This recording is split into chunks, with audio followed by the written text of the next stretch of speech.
Welcome back. मैं Vivek Bindra, international motivational speaker, leadership consultant. आज वापस आया हूं आपसे कुछ बात करने के लिए। आपके सैकड़ों हजारों कमेंट्स मैंने पढ़े। ये 5 स्टेप्स ऑफ इनोवेशन के नीचे आप लोगों ने कई घबराहट भरे कमेंट्स लिखे थे। क्या मेरी जॉब चली जाएगी, नौकरी चली जाएगी, टेक्नोलॉजी बदल रही है, जमाना बदल रहा है। हाँ, ठीक बात है, बहुत तेज जमाना बदल रहा है और ठीक बात है, आपकी या मेरी किसी की भी नौकरी जा सकती है। आज उसके कुछ फैक्टर्स हैं, किसकी नौकरी बचेगी, किसकी जाएगी, इसमें घबराने की जरूरत है भी और नहीं भी है उनके लिए जो सरकारी नौकरी की मेंटालिटी के लोग हैं वो तो गए, वो ज्यादा दिन तक चलेंगे नहीं।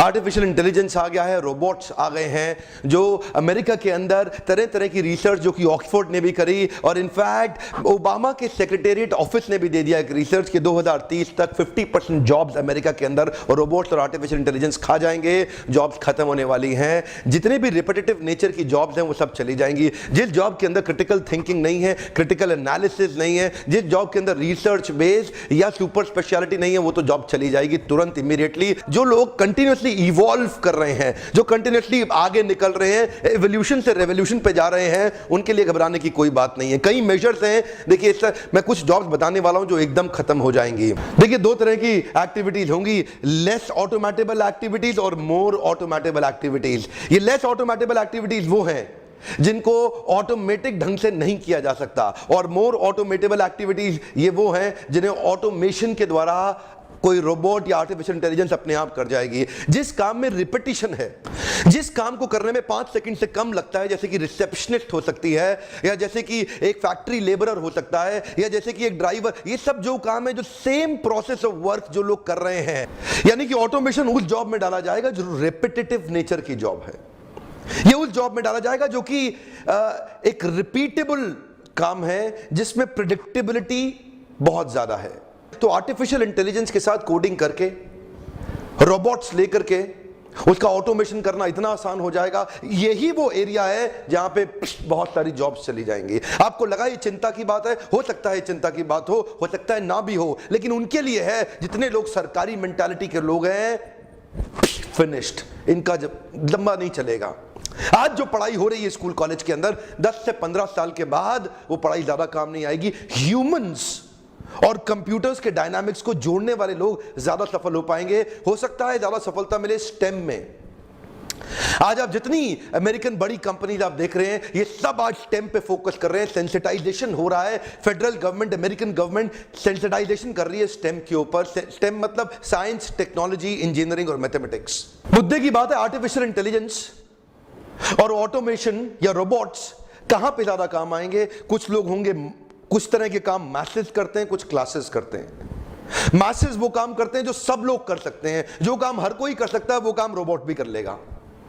और कुछ काम होते हैं क्लासेस के, जो होता है सुपर स्पेशलाइजेशन, जिसमें इंटेलेक्चुअल एबिलिटीज का इस्तेमाल होता है, क्रिटिकल थिंकिंग का इस्तेमाल होता है, एनालिसिस एंड एनालिटिकल एबिलिटीज का इस्तेमाल होता है, रिसर्च वर्क का भी इस्तेमाल हो सकता है, कंटिन्यूअस अपग्रेडेशन होती है। ये वो जॉब्स हैं जो खाली क्लासेस करेंगे।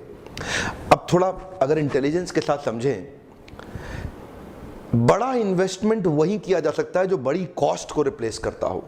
यहां पे बहुत बड़ी कॉस्ट है जिसको रिप्लेस किया जा सकता है, ये आम जनता है। ये स्पेशलाइज्ड जनता है जो कंटिन्यूस अपने आप को अपग्रेड कर रही है। इसको कोई भी रिप्लेस करने की कोशिश नहीं करेगा। उनको पता है ये थोड़े ही लोग हैं, इनको तो हम पैसा दे देंगे। जैसे कि ड्राइवरलेस गाड़ियां आ रही हैं। अब इस समय कुछ सैकड़ों बिलियन डॉलर का जो मार्केट है आज ड्राइवर्स का, वो खत्म हो जाएगा। अभी 20 साल लगेंगे इंडिया तक पहुंचने में। अमेरिका में चालू हो गए, हम लोग एक्चुअली 10-15 साल पीछे चल रहे हैं। ऑफ कोर्स मोदी सरकार यहां पे skill building, skill India, skill building पे काम कर रही है, मैं बधाई देता हूं उनको। लेकिन अभी स्किल के साथ साथ ऑटोमेशन पे काम करना बड़ा जरूरी, क्योंकि यहां पे कोई सोच नहीं रहा है उसके बारे में। मासेस में स्केलेबिलिटी और फाइनेंशियल वायबिलिटी आती है, इसको बड़ा किया जा सकता है तो इस पे इन्वेस्ट किया जाएगा। वहां पे आपकी जॉब हमेशा सेफ रहेगी। अगर आपका काम एक ऑटोमोबाइल मैकेनिक का है और वहां पे असेंबली लाइन के अंदर कंटिन्यूस, तो वो काम रोबोट्स कर सकते हैं। कंस्ट्रक्शन वर्कर का है, ईंटें लगाने का है, वो काम रोबोट्स कर सकते हैं। अगर आपका काम कोरियर या डिलीवरी बॉय का है, वो आगे चल के इलेक्ट्रिक ड्रोन्स करेंगे। अमेज़न ऑलरेडी कर चुका है एक। अमेज़न पहली अपनी कुरियर डिलीवरी ड्रोन के साथ कर चुका है। आने वाले समय में ये जो सिंपल कुरियर बॉयज हैं, जो लोग चाहते हैं कि कुछ साधारण सी सिंपल नौकरी मिल जाए, मजे मारूं, लंबे समय तक नहीं चलेगा। कंटिन्यूअस अपग्रेडेशन वाले लोग हमेशा सेफ रहेंगे। प्रेडिक्टेबल फिजिकल वर्क का तो पता है कि 80% जाएगा ही जाएगा। डेटा प्रोसेसिंग भी 70% आपके हाथ से निकल जाएगा। डेटा कलेक्शन वाले भी 64% चले जाएंगे। लेकिन जो अनप्रेडिक्टेबल फिजिकल वर्क है या जो स्टेक होल्डर इंटरेक्शन या अप्लाइंग एक्सपर्टीज या लोगों को मैनेज या पीपल स्किल के काम है, ये सेफ रहेंगे। ध्यान रहे, नीचे देखिए, मैं दोबारा बता रहा हूं, ये लेस ऑटोमेटेबल एक्टिविटीज हैं, ये मोर ऑटोमेटेबल एक्टिविटीज हैं।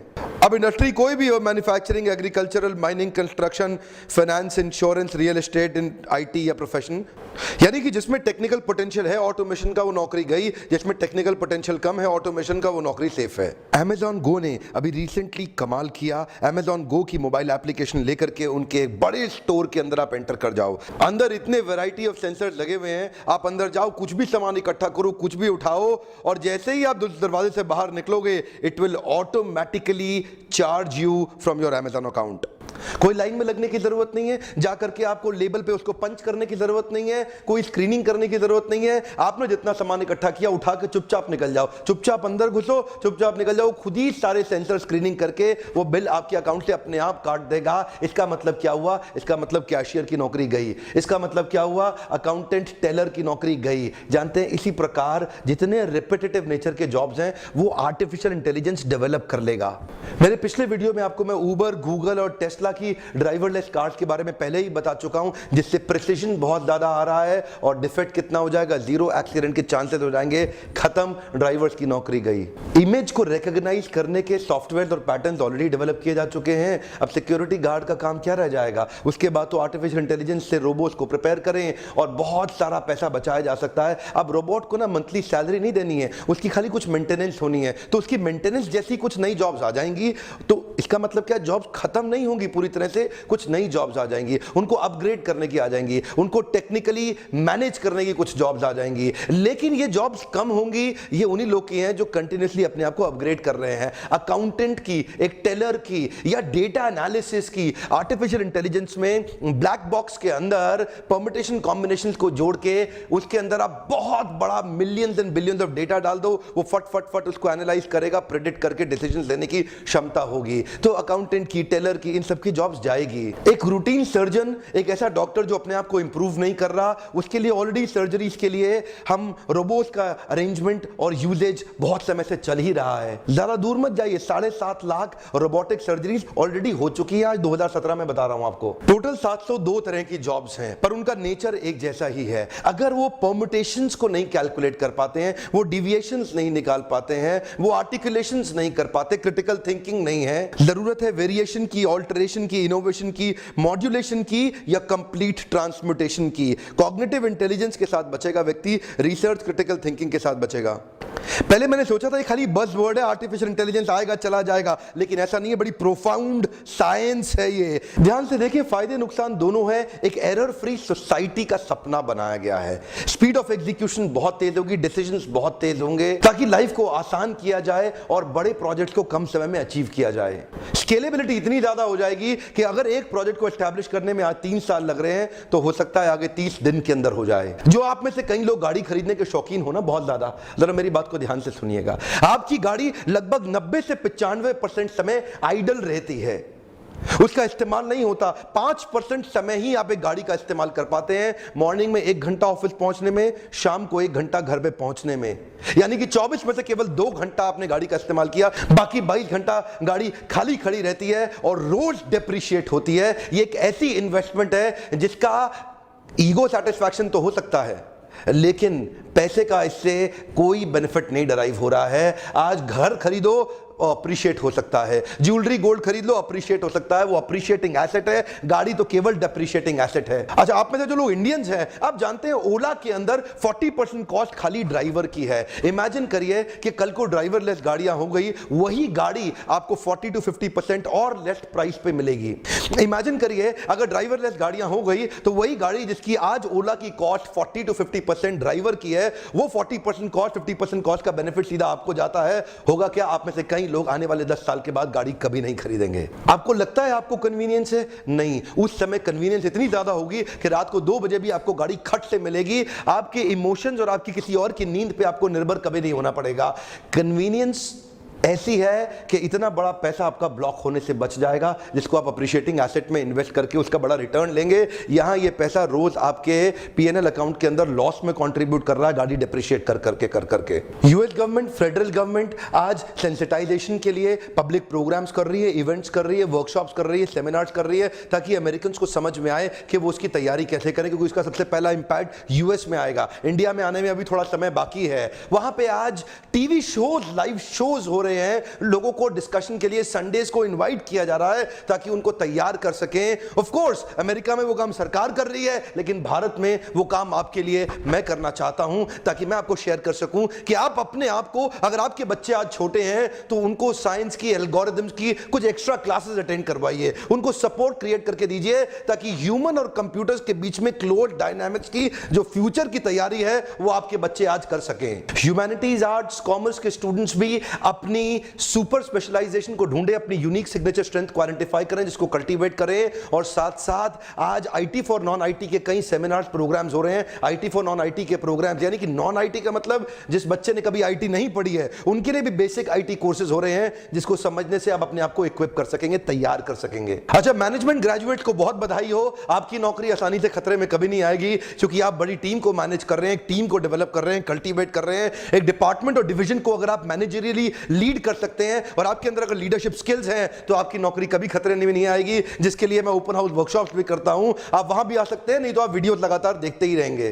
Strategy and execution, leadership development, knowledge management, organisational development, organisational HR execution, इस तरह की लीडरशिप और स्ट्रैटेजी के लोग हमेशा सेफ रहेंगे, क्योंकि इनका काम कभी भी रोबोट नहीं कर सकता। तो ये स्किल्स आप निरंतर डेवलप करिए। टेक्निकल स्किल वाले उड़ जाएंगे, मैनेजरियल वाले स्किल वाले बचे रहेंगे, पीपल स्किल वाले बहुत दूर तक जाएंगे। इसीलिए जरूरी है कि आप ह्यूमन इंटरैक्शंस को, कंप्यूटर के डायनामिक्स को सीख करके इंप्लीमेंट करेंगे, तो हमेशा हमेशा आगे बढ़ते चले जाएंगे। पिछले वीडियो में मैंने एग्रीकल्चरल रोबोट्स के बारे में बताया, इस वीडियो में मैं बता रहा हूं फ्रंटलाइन आर्मी के मिलिट्री रोबोट्स भी तैयार किए जा रहे हैं, ताकि ह्यूमन लॉस होना खत्म हो जाए। तो बहुत जूनियर सिपाही जो सेना का है, अब उसकी मृत्यु हमारे को नहीं सहनी पड़ेगी, क्योंकि अब रोबोट जाकर के जंग लड़ा करेंगे। अनमैन्ड एरियल व्हीकल्स और ड्रोन्स इस समय बॉम्बिंग के लिए ह्यूमन लाइफ को बचा करके टेक्नोलॉजी का इस्तेमाल किया जा रहा है वॉर्स में। अगर आप एक्यूरेसी चाहते हैं with greatest degree of precision, अगर आप चाहते हैं एरर फ्री सोसाइटी हो जाए, तो देखिए कुछ फायदा भी होगा और कुछ नुकसान भी होगा, लेकिन उपाय केवल एक ही है, make learning your only constant. Come on, one more time, make learning your only constant. मैं उन लोगों को बधाई दे रहा हूं, आप जो व्यूअर्स हैं, आपको बधाई दे रहा हूं कि इस समय आप बैठ के सनी लियोनी के वीडियोस देख सकते थे, इस समय बैठ के आप फिल्मी गाने भी सुन सकते थे, पर आपने इस वीडियो को एंड तक देखा। यही शो कर रहा है कि आपका लर्निंग को लेके एडिक्शन, आपका लर्निंग को लेकर के कल्चर जो अपने माइंड में डेवलप किया, यही आपको बचा के लेके जाएगा। आपको क्या लगता है नीचे लिखिए। आर्टिफिशियल इंटेलिजेंस और रोबोटिक ऑटोमेशन के बारे में आपका विचार क्या है, नीचे लिखिए। इसका फायदा, नुकसान, what do you feel? I would like to hear your comments also. Video like करेंगे तो मुझे अच्छा लगता है, और अगर इस भारत को एम्पावर करने के मिशन में आप मेरी मदद करना चाहते हैं, तो अपने कुछ खास दोस्तों को यह वीडियो जरूर शेयर कर दिएगा। वीडियो देखने के लिए आपका बहुत बहुत धन्यवाद। सब्सक्राइब नहीं किया है जरूर कर लीजिए, क्योंकि इस तरह के पावरफुल कई वीडियोस मैं डालने वाला हूं। बेल पे क्लिक करेंगे तो आपसे मिस नहीं होगा। Thank you very much.